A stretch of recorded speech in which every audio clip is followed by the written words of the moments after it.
Hi everyone, it's Kristen here at Volunteers for Wildlife. We hope you've been enjoying some of this beautiful weather we're having, and we want to thank you for stopping by and watching this week's episode of Ambassador Feature Friday. Now, this week I brought a very special guest with me, and her name is Amelia. Amelia is a raptor known as the American Kestrel. Now, the American Kestrel is the smallest falcon in North America. She's the cousin to another very famous falcon called the peregrine falcon. The peregrine falcon is known for being the fastest animal in the world, reaching speeds of over 240 miles per hour.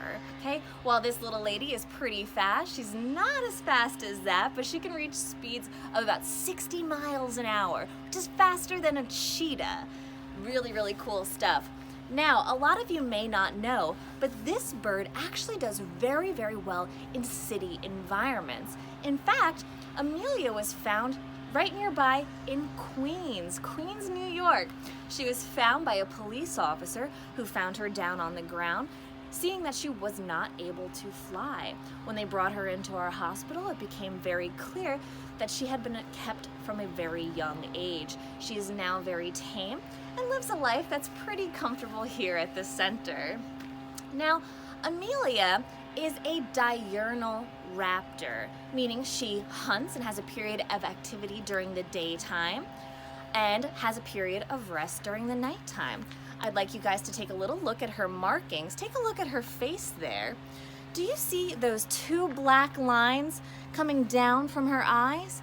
Does that remind us maybe a little bit about like a sport?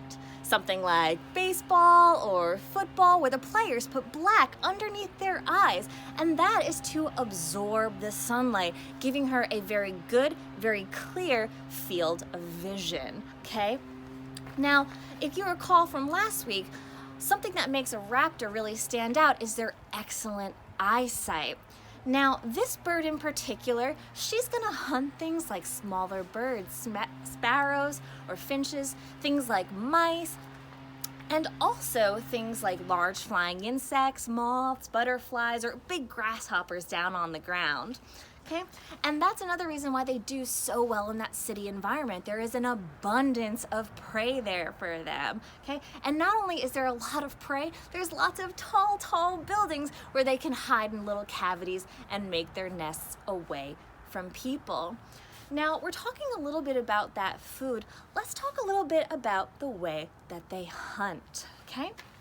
This animal in particular will start way up high, let's say on the top of a building.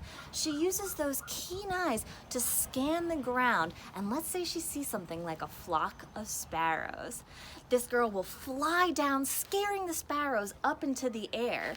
Okay, while the birds are up in the air, the kestrel will fly back up a little bit higher than the birds are flying, and this bird has the ability to hover in mid-air, and she can even fly backwards.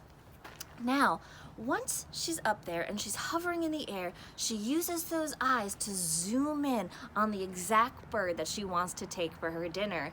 She goes into what is called a stoop. She makes her body into a tiny bullet, and that's when she can reach those speeds of 60 miles an hour. She flies down as fast as she can, and right before she gets to the prey, she kicks her feet out, knocking that bird off course, stunning it, and then she's able to take that away and eat it up in privacy. So it's pretty incredible. This bird here is built for speed. When she has her wings out, they are the shape of a fighter jet. She's got very pointed, narrow wings and a very rudder-like tail that helps her steer in midair. Did you guys just happen to catch what Amelia did there? She just produced a pellet, which is a natural part of this bird's digestion. About 6 to 12 hours after they eat, they produce a pellet containing teeth, fur, bones, and all the things that the bird can't digest. After they produce their pellet, they're ready for their next meal. Now, I'd like to point out a few key characteristics we see on Amelia. And the first one of those would be her coloration.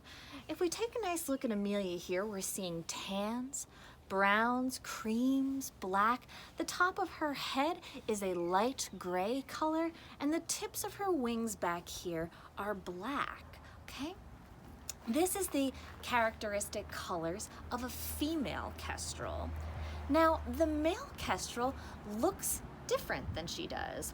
Where she is gray on top and has those black tip wings, the male has a more vibrant light blue on top and also on the back of his wings there. Now, the male is also 1/3 smaller than the female, and there's a really interesting reason for this. The male needs to be fast and agile, because I want you to picture this. While the female is sitting on the nest, guarding her eggs, taking care of her brood, let's say a larger predator like a hawk or an owl comes around, thinking she might make a tasty meal. The male can fly up very, very quickly, flashing those bright colors, distracting the predator and leading them away from the nest. The female, with her more dull coloration, can remain with the eggs, blending in well to her environment, keeping that family safe and sound. We want to thank you so much for your continued support during this difficult time. It means so much to us to be able to be here providing care for all the sick and injured and orphaned wild animals on Long Island. So thank you, and hope you join us next week for our next Ambassador Feature Friday.